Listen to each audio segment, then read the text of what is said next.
Today's Bible verse comes from Colossians chapter 3, verse 13, King James Version.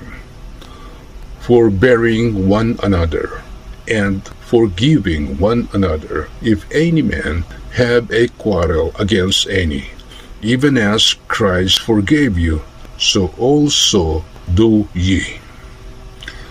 Colossians 3:13 instructs believers to bear with each other and forgive one another if any of you has a grievance against someone.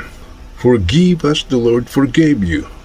This means Christians should be patient and tolerant with each other's flaws and shortcomings and readily forgive offenses, just as Christ forgave them.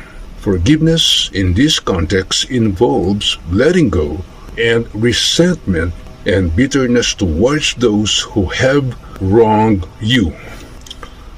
Here is the elaboration. Number 1. Bearing with one another. This refers to the idea of being patient and tolerant with the imperfections and mistakes of others. It involves overlooking minor offenses and not holding grudges. Number 2. Forgiving one another. This means actively choosing to let go of resentment and bitterness towards those who have wronged you.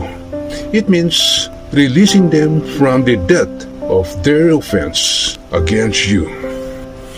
Number 3. As Christ forgave you.